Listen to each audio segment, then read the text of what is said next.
Wikipedia, we just block them and then we revert back to the most recent thing, which is I then say to ChatGPT, and who did she marry? My wife. It says here, she married Peter Kellner, a journalist. It's because they make the fastest, biggest memory chips, folding of one protein out of millions. And the flag, is that a correct flag? No, well, so, the sound, it was clearly Barack Obama's voice saying that quote. It sounded exactly like Barack Obama, including the little pauses and all of that. Ask about Taylor Swift. This is ridiculous, right?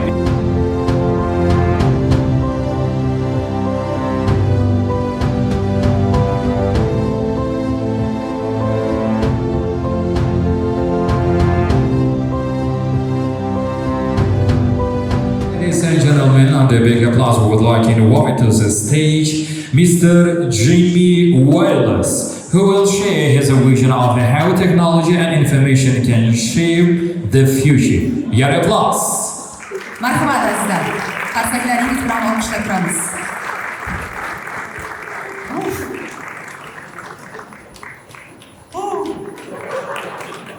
Wow, that's great. Hello. Thank you. Welcome.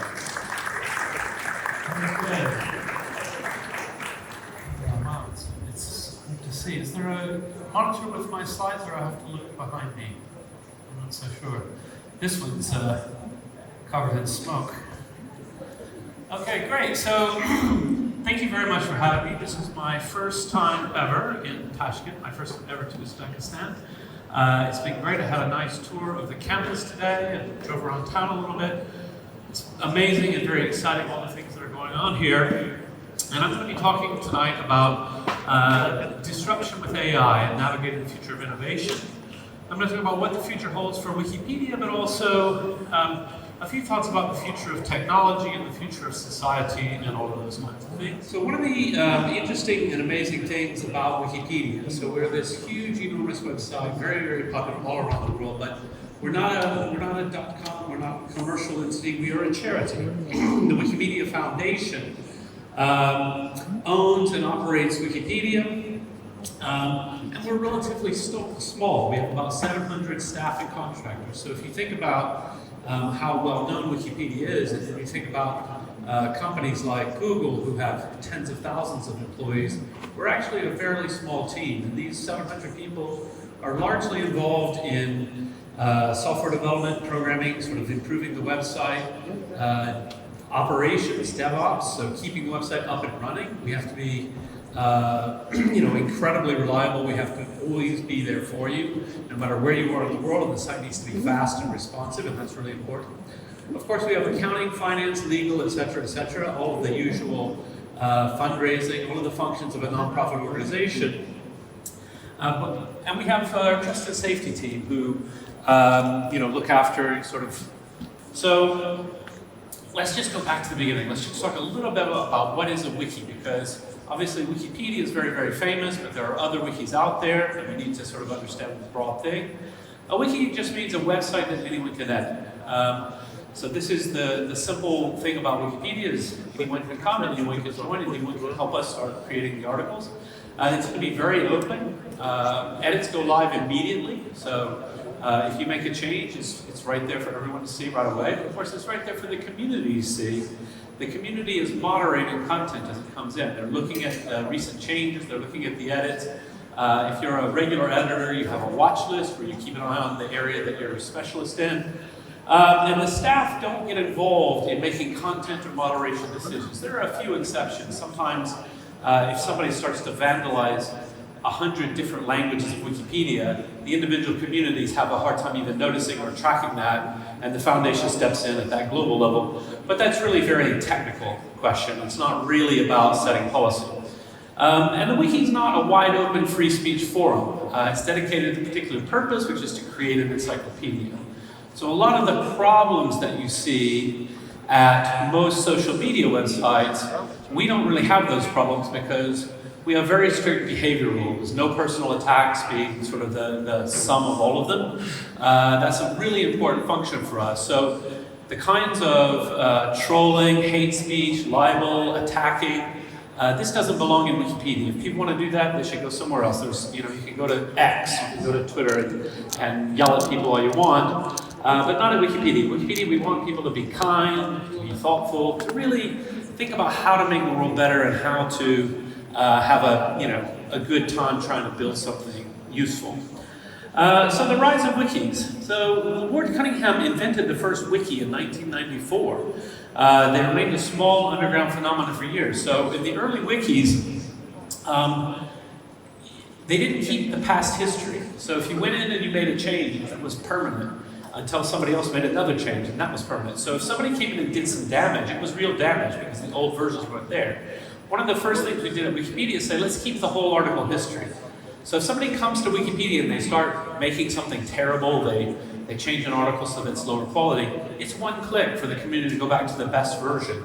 And so this makes Wikipedia very robust and very strong. If somebody comes in to attack Wikipedia, we just block them and then we revert back to the most recent thing. Started Wikipedia in 2001, started Fandom, which is my for-profit wiki company. I'll talk about that just a little bit, in 2004. So we've been around for a while. Wikipedia reached 1 million articles back in 2006. I don't think we were nearly as famous and known all around the world by that time, although it was very popular by then. But what is true is that the community was very strong and we were growing the content very, very quickly. Wikipedia is the 5th most popular website. Fandom is roughly the 20th most popular website. So how does it work? Well, I always want to, so people who aren't really familiar with the wiki philosophy, they find it really surprising that this can work at all. How could this possibly work? And so what I ask people to do is to imagine you've been asked to design a restaurant. So you're going to say, okay, I'm going to open a restaurant. And you're not just designing how the tables look or the color or the wallpaper. You're going to completely rethink the idea of a restaurant from scratch. And you might think, okay, in my restaurant I want to serve steak because I like steak and I'm going to serve steak to my guests. And if people are going to eat steak, they're going to need access to knives. And if people have knives, they might stab people. So you might think, we better keep everybody in a cage. We better lock everything down because it's very dangerous for people to be sitting next to each other with knives. This is ridiculous, right? If you go to a restaurant and people have knives, somebody might stab somebody. Like, that could happen. Well, what do? Well, normally what we do is we say, look, it's very, very rare. If somebody does it, then probably, somebody gets up. I see a strong young man back here. He probably jumps up and tackles the bad person. And we say, that's a hero. Saved everybody from the crazy person. We call the police who come and take the bad guy away. We call an ambulance to try to treat anybody who's been injured. What we don't try to do is lock everything down from the beginning. We have an open view, an open, interesting view. We know sometimes things will go wrong, but in general, we think life is better that way. We can all produce things better that way because, as we all know, we go into restaurants all the time and people are there with knives and they don't hurt us. We know it's safe, even though we also know a crazy person could always come. So you have to be careful about that. So Wikipedia, of course, is very, very famous. Fandom, also quite big, about 20th most popular website. I'm just going to tell you a little bit about it so you can go check it out. So it's the largest video gaming fan site. It's the largest television fan site. It is the 2nd largest movie fan site, I think, after IMDb. And it's the largest book fan site and the largest comics fan site. So it's this enormous site with 2 billion page views a month. And it's become very, very successful. It used to be called Wikia. We've got 40 million plus pages, 13 million articles. That's sources New York Times, and 37.9 million pages. So it's the 15th largest website in the US and the 20th largest globally. So Fandom has been very, very successful, which does show that the open editing model, because Fandom is also a wiki, extends beyond just the nonprofit world and the charitable mission of Wikipedia, but it's actually an interesting model for organizing people online completely independent of that. Largest entertainment fan site in the world. Okay, so that's a summary of who I am and where we are and what's going on now. But now let's talk about AI. So obviously AI has been massively in the news for the last 2 years, let's say. I mean, it was in the news before that, but really, when people got a first chance to look at ChatGPT, like, this is something that we had not seen before. But we should think about AI as being much broader than this. Most people's experience of AI is probably asking a question of ChatGPT and it gives a pretty amazing answer. It's often wrong, but that's good. But actually AI is, of course, much broader. And so when we think about what is happening in technology, we should think about more than just large language models. So the processes include learning, reasoning, problem solving, perception, language understanding. And over the years, AI has transitioned between, it used to be just a purely academic concept. People thought it might be possible. They didn't know quite how to do it. There were a lot of theories, there were a lot of experiments, and so on and so forth. But now it's beginning to become a key component in many modern technologies, shaping all of our interactions with digital systems. So almost everywhere you go these days, if it's just a simple Google search or all kinds of things, you are probably going to interact with AI to some extent. And although the concept isn't new, it goes way back, the real growth has been in the last few decades. And I have to say, actually, the real growth has been in the last 5 to 10 years. One of the big important things about AI is that it takes an enormous amount of compute power. One of the reasons that NVIDIA has become, I think it's the most valuable company in the world, or it sort of rivals Apple for that, is because they make the fastest, biggest memory chips. And so their products are in incredible demand because in order to do AI training and AI inference, it takes an enormous amount of computing power.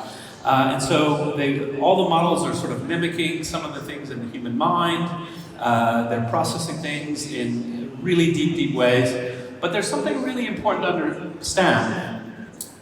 That when we talk about large language models in particular, they don't think in the way humans think. They are basically probabilistic prediction engines. So basically they've digested an enormous amount of human writing, human text, and they notice patterns and so forth, and they basically just predict the next word based on everything that's gone before. Which, if you think about it, is surprising that it gets you anywhere at all. Certainly, it takes a little bit of sophistication, but if it can create plausible human sentences, that would be amazing enough. But actually, it's much more than that. It actually is pretty good at actually producing text that actually is completely sensible and based on the things that it's read and so on and so forth. So, it's pretty amazing. And then, of course, AI, being broader than just large language models, is having a huge amount of impact. I actually threw this slide in because I understood today how Central Asia University is very medically focused. With the medical school, the dental school, but also apparently in the business school, there's a lot of focus on medical business and so on and so forth. So I thought, I better talk a little bit about that because it is really important. So Demis Hassabis, who's a friend of mine, he runs DeepMind at Google. And it's a really exciting time. He just won the Nobel Prize in Chemistry because of the work they did on AlphaFold. So it used to be the case that for a PhD student in chemistry, they would spend their entire PhD dissertation working out the folding of one protein out of millions. And now they were doing this, and you should watch, there's a movie about this, and it shows Demis sort of in the back of the car, and he's like, oh, why don't we just do all of them? Because they're trying to decide which ones to do first. He's like, let's just do them all. Let's process all of them. So they did protein folding for millions of proteins, solved an enormous problem in biology, which means that suddenly this incredible data set is available that allows scientists to work on new drugs, new treatments, to understand disease in new ways. It's incredible potential for the future, but also that huge amount of data is really, really, really too vast for any human to actually get their head around. And so the people who are using that data, using the results of AlphaFold, are themselves also going to need AI techniques to query the large, huge bodies of data and so on, and to process and simulate and do all the things that they need to do. So generative AI. Generative AI is of course, the new kid on the block. There's been a lot of work going on in neural networks and so on and so forth, and we've had things like recommendation algorithms and things like this. But the idea that you can generate new words, generate images, generate text, this is something that is new, and it's something that has really come to the public in a really big way. There are models like Stable Diffusion and DALL-E, which do text to image. Text to text, ChatGPT, Bard, actually they've renamed it to Gemini now. I think Google needs to pick a name and stick to it. They keep changing the name of it. And this is incredibly important. there's a whole world of possibilities coming really fast. The idea that you can now type a prompt and get an image is really fascinating and really kind of amazing. I did one for you. I typed in a prompt this morning to ChatGPT, and I said, "Oh, please make an image of someone who looks like Jimmy Wales." Because if you say make an image of Jimmy Wales, it says I can't make an image of a particular person. So I said, "Okay, make an image of somebody who looks like Jimmy Wales." And they said, "Oh, sure, fine." Giving a speech at Central Asian University, I basically described this moment right now. I said, "Can you make an image of that?" And here it is. I even told it what shirt I'm wearing. It's pretty amazing. Now, there's a few things to notice that I think are sort of amusing here. It did manage to spell Central Asian University, but the rest of it is kind of blurry and like not really any sense. The other thing I said, the people in the audience are from Uzbekistan. So if you look at the faces, yes, I mean they don't look like they're from England. They look like they're from Uzbekistan, a little bit anyway.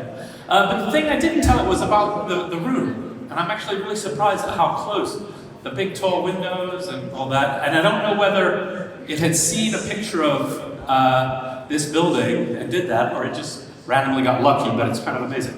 And then the flag, is that a correct flag? No, well, so, it wouldn't be a very good Wikipedia editor, but not bad for a funny little photo. So what is the role of generative AI content creation? This is the main question today. So we know that right now, people are beginning to use ChatGPT, Llama, Bard, Claude, like all of these things in creating content of all kinds, whatever it might be. And things are possible that weren't possible at all a year ago. It's a genuine breakthrough, and it's going to have a huge number of social consequences. And we can begin to think through just a few of these, but we know that there's big consequences. But one of the questions is, how good is it? How good is ChatGPT at generating content? Well, first of all, it has many comical misinterpretations. So when we think about using it in some capacity for Wikipedia, one of the things that immediately comes up is what in the industry they call hallucinations, what we might call lying. It just makes stuff up out of thin air, but it makes things up that are fairly plausible. So one of my favorite things to do, if you ask about someone famous, ask about Taylor Swift, it'll be pretty good because it's read hundreds of news articles and things about Taylor Swift. Where it goes astray, but of course at Wikipedia we don't need anybody to help us write about Taylor Swift. We've got a great article about Taylor Swift. There's no reason. Lots of people can write that, lots of people do write that. It's the smaller topics, the more obscure topics where we can use the help. But that's exactly where ChatGPT is terrible. So one of the things I love to do, I ask ChatGPT, I do this fairly often because it amuses me so much, who is Kate Garvey? Now Kate Garvey is my wife, and it gives me a biography of Kate Garvey. It says she's a co-founder and CEO of Sisterhood, a women's networking platform. This is completely not true. She worked as a senior advisor to Tony Blair, that's true. Worked for Gordon and Sarah Brown, not true. She worked in corporate communication for Brunswick and Save the Children. Not really, she's worked with Save the Children, but not for them, and so on and so on. So it's plausible. All of this is fairly plausible, but a lot of it isn't true. So if you tried to use this for writing Wikipedia, you would have a big mistake. Now, this is fun, but it's not as fun as the next part, which is I then say to ChatGPT, and who did she marry? My wife. It says here, she married Peter Kellner, a journalist. She married Patrick Rock, a Conservative Party advisor. Now, remember she worked for Tony Blair's Labour Party, so kind of unlikely. Tom Bradby, a British journalist. I can do this all day, and it's always wrong, but it's always plausible. That's the interesting thing. These are all people who we either know personally or who Kate worked with at some point. So it doesn't just make up random names. It sort of comes up with something that could be possible in a slightly different universe. So those were from 3.5. When ChatGPT 4 came out, I was excited. I was like, oh, maybe it'll be much better. Well, it is better only in one sense. Patrick Arnold, a professional DJ, he sounds a lot cooler than the other guys, but still hasn't gotten it right. I have seen that she married me once, but the point is, Kate has a Wikipedia entry about her because she's done various things. It's a short entry. She's not a super famous person, but she's got a Wikipedia entry. And it would be completely useless to try to use ChatGPT to improve her entry. So that's the point, really. I find this fun because it's my wife and it always says these crazy things. But in reality, we know that ChatGPT is not good enough to help write Wikipedia entries. So what are the weaknesses? Tendency to make things up out of thin air, including, by the way, references. This is one of my favorite crazy things that it does. If you say to it, like if it tells you something, I'll give an example. I love to cook, and I had some recipe I wanted to make, and I said, oh, can you give me a recipe for blah, blah, blah, what is it? Also, if you know of any famous cooking websites that have a similar recipe, can you give me links to those? And I said, sure, and it gives me a recipe, which wasn't bad, it was just a normal recipe. And then the links were to various cooking websites, famous, Jamie Oliver, Gourmet Magazine. And the URLs were in the format. So for example, at Jamie Oliver's website, it's /menu/name of the recipe.html, and another one is like / and then a bunch of letters and numbers, content. The URLs themselves looked like URLs for those websites, but they were wrong. They were completely made up. You click them and it's 404 not found. And so I said to ChatGPT, these are all fake, and it says, yes, I apologize. I don't actually know which websites are real or not, so I just gave you some that I thought might work. I'm like, that's not helpful. Like, why are you doing this? So very plausible text that is wrong is in some ways worse than completely wild stuff that's obviously false. I'm talking about particularly in the Wikipedia context. If we ask it, who is Kate Garvey? And it says, this, and you're like, oh, I know a little bit about her. She's in the UK, she worked in politics, she's doing communications. You say, oh yeah, this seems pretty good. But no, it's completely wrong. Whereas if it said she, was an astronaut who went to Mars, you would say, don't think so. Like, I know that's not true. So, generative AI can produce plausible text, but does so with a very simple idea. Ingesting huge amounts of text creates a giant probability model to predict what might come next, and does with that. It looks impressive, but it's not all that impressive when you go deep. I mean, it's kind of amazing that it works at all, but it actually has a very, very hard time with what we call grounding. It doesn't know what's real and what isn't. It's just predicting the next word based on patterns of text. That's very different from humans, very different from Wikipedians. Wikipedians always go deep. They don't just do surface, like, oh, let's just write something that sounds plausible. They say, no, is it correct or not? We need to go deeper, we need to say, what are the sources? Are the sources good quality sources? And they discuss, and they debate, and they rediscuss. If you come to a Wikipedia entry and you think something is maybe a little wrong, go to the talk page, and probably people there are really hotly discussing, like, how do we make it right? What's wrong with it? How do we improve it? And so on and so forth. Always striving to make it better. That doesn't mean we're perfect, but it means that we have the opportunity to correct ourselves, the opportunity to get better over time. So what are the threats of generative AI? Some people are really, really worried that it's going to come and take over the world, and frankly, it's just not smart enough yet, so I don't think I have to worry for a while anyway. I would say some of the threats that we face in society would include low-quality content sites built by simply having a model fill pages and pages of plausible text. I thought about, because I love to cook, I thought, oh, I can create a recipe website. I could create 10,000 recipes. I just tell it the names of dishes and some ingredients, and it just creates a recipe. However, because I know how to cook, and because I play with ChatGPT a lot, what I've discovered is it's really good. You should use it if you already know how to cook. Because if you don't know how to cook, you're going to follow its instructions. It's going to be wrong sometimes. You'll put in 5 times too much salt. It's going to taste terrible. Whereas because I'm a good cook, I look and I'm like, yeah, that's not right. Like, that would be terrible. That's way too much salt for this dish. And so what we're going to see is a flood of these kinds of low-quality content websites on all kinds of topics. And so this is going to be a real challenge for the public, because if you just search for something and you find a website and it looks decent, and it sort of has all the markers that you think, oh, this looks like a normal website, it might be completely fake and it might be completely made up, even though it's fairly plausible. By and large, those types of websites won't be created necessarily for political propaganda purposes, although there will be some. It'll just be pure spam, just basically creating content to try to get traffic, to try to get some people to click on some ads. And that's going to be a problem that the search engines in particular have to deal with. Another threat is higher quality spam emails, which are customized to the reader, an increase in scams, basically. Now, I haven't seen this in the wild yet, but I know it's coming. So imagine you get an email, those of you who are students here now, imagine yourself 10 years from now, and you get an email, and the person says, oh, hey, you may not remember me, we were at Central Asian together, we were in such and such a class, I'm just, I'm now working in this company, I want to schedule a call with you, a sales call.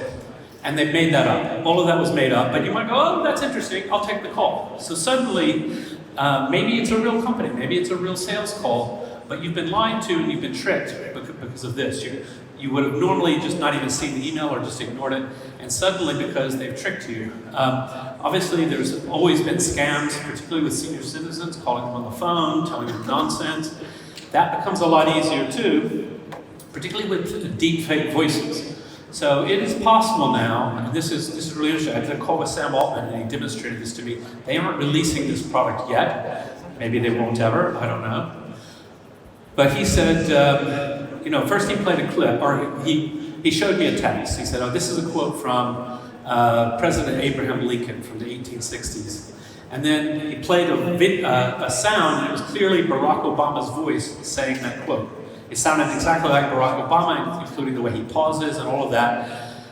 And I said, oh yeah, well that's been around for a few years. Like I don't see why that's exciting. He said, yeah, well, a few years ago you had to train on hours and hours of people's voices to get a decent replica. We trained this on 30 seconds of Barack Obama's voice. So then he said, oh, please talk for 30 seconds. He recorded me, what'd you have for breakfast, that sort of thing. After that, he played a quote of me saying the same thing, and it sounded exactly like me. So that it means that faking a voice, we've been able to fake the voice of celebrities for several years, and that it's a pain for them and so on and so forth, but it's society a very small problem. But now they can fake the voice of a teenager. So often one of the scams that's out there is an email comes from a teenager saying, oh, I'm in real trouble, I can't tell mom and dad, please, auntie, please grandma, can I have $100? To solve this problem in my life, and the grandma thinks, oh, I should just help the kid out, it's plausible and so on, but now that can actually be a voicemail, and it can sound exactly like that teenager with only 30 seconds of their voice. So these are the kinds of things that are going to cause a problem, at least for a short period of time. Pretty soon people will learn. People aren't stupid, so people will learn. If you get an email from somebody saying, oh, hi, I'm a Nigerian prince and I need you to transfer me $3,000 so I can send you $5 million, you're like, yeah, that's a scam. But with this, the deepfake voice might not be able to fool everybody, but it might fool your banker, it might fool your assistant, it might fool all kinds of people. So people have to say, just because somebody called me on the phone and told me something, that could be completely fake. It could be very plausible because they searched all the information in LinkedIn or whatever. So those are going to be real problems in society. I think we'll find ways to deal with them, but it's a big deal. Generative AI, is it a threat to wikis? So let me take this off the table. There's no threat at the present time. Generative AI won't be able to trick Wikipedians, not directly. We seek reliable sources for everything. Making up random stuff won't cut it. So I'll just give an older example from the era of fake news. During Donald Trump's first run for presidency, so we're not talking 8 years ago, there was a headline, fake news, and it went viral, and it got a lot of tweets and retweets and shares on Facebook and so on. And the headline said, Pope endorses Donald Trump. So if you know anything about the Pope and politics, the Pope is normally considered a little more left-wing. Popes don't endorse political candidates. You're just like, that seems unlikely. But it tricked enough people that it got a little viral spread. You would never trick Wikipedians with this. They are constantly reading the news, they're constantly focusing on things. They would look at the website and they're like, I've never heard of this website. It was something like the Denver Guardian. So Denver, that's a town in the US, Guardian, that's a famous news, maybe it's real. Not real, and they knew it wasn't real, so there was no threat for that in Wikipedia. But it can fool a lot of people. That was a pretty bad, sort of fake news. A lot of people would immediately go, I don't think the Pope is going to endorse Donald Trump, but something a little more subtle could fool you, could fool any of us. I was nearly fooled by a story saying there have been these researchers who said that it turns out it's actually true, we've always believed, if your pet cat were big enough, it would try and eat you. And of course, that's funny. Everybody thinks your cat probably would eat you if it had the chance. Even though it's very sweet, you just think it's a cat, it might eat. Before I sent it to my daughter, who has a cat, I thought, wait a minute. And I searched the name of the researcher. I found the original paper, which was about the psychology of house cats, and it said nothing of the sort. It was a completely made-up story. That's the sort of subtle thing. It sounds plausible, it's a little cute, you want to share it, but actually it's completely made up. And that, we're going to see a huge flood of that kind of nonsense.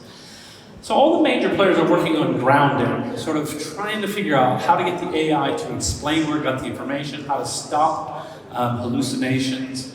And I think that will lead to more links to Wikipedia than anywhere else. I think if you're going to explain where you got the information, often for ChatGPT, it's going to be, well, I read it in Wikipedia, and here's the link to the article, and you should check the sources and all that. So we don't think it's a direct threat to wikis, but we're keeping an eye on that. But what about as a partner to wikis? I think this is where it gets interesting. I can see many use cases where generative AI is going to be powerful new tools for our community. So let me just give you some examples. Suppose you have a process of generative AI is constantly scanning, constantly reading Wikipedia, and it's constantly looking for contradictions between Wikipedia entries. You can think of a really simple one. What if in Japanese Wikipedia it gives Bill Clinton's birthday as one date, and in English Wikipedia is a different date? Okay, that's interesting, that's weird. Nobody might have noticed that. Maybe they would if it's Bill Clinton, but maybe nobody noticed it. But the AI would be able to detect that and to say to somebody, hey, look, there's a contradiction here. And some human can then go and check and see what's happening. That's one idea. Another idea is finding cases where our text contradicts a source. So suppose you say, okay, here's the article, here's a bunch of sources. Is there anything that's in the article that is not supported by the sources? That is a very straightforward job for a large language model. They can do that already, and I think we should be developing, we are developing automated tools to give suggestions to our community, help us find things that might be a problem that would otherwise be overlooked. And again, where we need the help the most is on those more obscure articles, where we know ChatGPT can't write on its own, but it can probably check this source against that article and see if it's right or not. And of course, quickly assessing vast number of articles for potential bias. So one of the things that was really firm, neutral point of view is non-negotiable. That's what I said at the very beginning. Wikipedia should be neutral. Wikipedia shouldn't take side on any political controversy. It should describe the facts, it should stay calm, it should just tell you what's happened and tell you the facts as much as possible. Obviously, we're human beings, we can't always be perfectly good at this. We sometimes get emotional, we sometimes don't do the right things. But broadly speaking, our community is very passionate about the idea of neutrality. But sometimes things get biased, sometimes an article will be biased and nobody's noticed it. And so you can imagine a constant job of scanning Wikipedia saying, this article seems to only tell one side of the story. It shouldn't edit, it's not good enough for that, but it's probably good enough to at least make a list and say, these are articles that are potentially biased, somebody should go and check on it, and diligent Wikipedians then turn in and go, okay, what's wrong here? Can we fix it? Is it really wrong? Maybe the AI is wrong, but we can have a discussion and a debate about it. We can fill in stubs on obscure subjects by extracting facts from human-approved sources. So, for example, we go back to the entry on my wife. It has about 5 sources. You could give it 3 more sources. Say, oh, here's some new sources. Is there anything we could add to the article? And it could go, okay, you might add this, you might add that. And it just makes the job easier for humans. It makes it a little faster for them to be able to do their work. And then finally, and this is one I'm really excited about, is the significantly enhanced online search experience. So right now, when you go to Wikipedia and you search for, if you search for the Eiffel Tower, you're going to find it. Because that's a really easy thing to do. It's a keyword, Eiffel Tower, it only appears in the word Eiffel Tower, you get the article Eiffel Tower. But if you have a more complicated question, like why do ducks fly south for winter? It's a simple question, but complicated answer. And which article would you look for? If you wanted to go and find that out, why do ducks fly south for winter? Well, there's an article on ducks, there's an article on bird migration, there's very specific types of ducks and all of that. I'm not really sure where I'd find that, but you can ask a large language model which has read all of Wikipedia to help you find that in Wikipedia, and it can give you the actual answer and say, well, the main reasons are these three, and here's the 4 articles that you could read to learn all about it. That's a huge advantage in terms of coming to Wikipedia and doing a search directly. Most people don't use our search because our search is terrible. They use Google. And so now there's an opportunity to do something different. Finally, AI and content moderation, and I think this is very interesting. Now, unlike social media, Wikipedia doesn't have a scaling issue with content moderation. Basically, communities by their nature naturally scale. People who are talking, they're talking to each other, people see everything, there's admins everywhere, and so on and so forth, and that all scales really well, but social media cannot scale. There is no way for the employees of Facebook or Twitter to take a look at everything that's coming in. It's an absolute flood of information, a flood of commentary, a flood of hate speech, a flood of insults, a flood of nonsense. And so it's really hard to scale. But AI is already helping quite a lot with content moderation. You can see ways that a good AI might be helpful in calming people down. So if you start to post an angry message, oh, you are an idiot, how dare you? It might say, oh, well, usually when you call people idiots, they don't actually get any smarter. They just get angry, and then it's just gonna go downhill. Here's a better way to phrase your point. Have you considered this? Here's some other facts, you might want to read that. And if we can do that, we may be able to raise the tone of our discourse. Instead of having just people scream at each other online, maybe we can begin to realize the dream of people educating each other, learning, listening, and so on. It's not that the AI will tell us what's right and wrong. It will just suggest more kinder ways of expressing ourselves, which we all know, but we sometimes forget because we're humans and we get angry and so on and so forth. So the path to coexistence. Right now, we're seeing hastily prepared to propose legislation in Europe, which may completely destroy the emerging tech sector in Europe. European Union, as ever, tends to end up in a place that's very anti-technology, anti-progress, and it doesn't really benefit user safety, human health, and happiness. Frankly, it's insane. It's here. It's not just the domain of a few huge companies either. And this part is really interesting when we start to think about how might we regulate AI. And I think we'll get to some regulation. But any regulation has to understand the fact that open source models are out there in the wild already. They're improving rapidly. The progress is so dizzy from the hobbyist community that there was a Google memo that said there is no moat. Like if you think that, okay, only OpenAI, Google, Microsoft, maybe Amazon, maybe, this handful of tech giants are the only people who can do this because it takes enormous compute power. You're missing something interesting that's going on. Meta has released models that are completely open source and they're out there, and hobbyists are taking those models and improving them and changing them and adapting them. The latest version of Llama is maybe one step behind GPT-4. And by the way, I'm really excited. I just bought a new computer. I bought a very, very expensive Mac. The first time in many years, I always buy the cheapest computer because I'm like, I only get on the web and type stuff. I don't really need a fast computer. But I'm getting a really expensive computer because I should be able to run the latest version of Llama on my laptop. A little slow, but I think that's super interesting. To have that kind of level of AI on your computer. And by the way, they're working really hard on techniques because it's open source and there's hundreds of thousands of hobbyist developers who are tinkering. They're looking at ways to jailbreak it, to make sure that Llama will answer whatever question you ask. It won't say, because like if you ask, as I said earlier, like if you ask ChatGPT, please make an image of Jimmy Wales, it'll say, I'm sorry, I can't make an image of a particular person, because they don't want it to do that because it could be abused. Doesn't matter, somebody, these models are open source, somebody somewhere is going to adapt it. And if you think regulating the 5 big companies is going to change anything, you're mistaken. It's too late for that. It's actually, we need to think of this as a broad societal thing. There's going to be in the hands of tens of thousands of startups. It's going to be hundreds of thousands of hobbyists.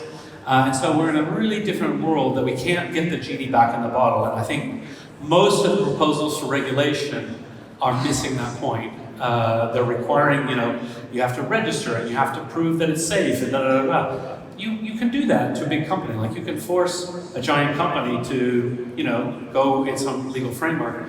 You can't force random developers all over the web to do it. It just really won't work. So the genie's out of the bottle. That it's out there. Now we have to figure out what's going to happen next and how do we deal with the potential problems. Okay, that's my time. Because I asked them to put this here, I didn't have the timer, so I don't know how I'm doing on time. Does somebody have the time? Maybe you can put it back up here. Let's see how I did. 70 seconds left. I mean, pretty good out of 45 minutes. I was guessing in my head. That's not too bad.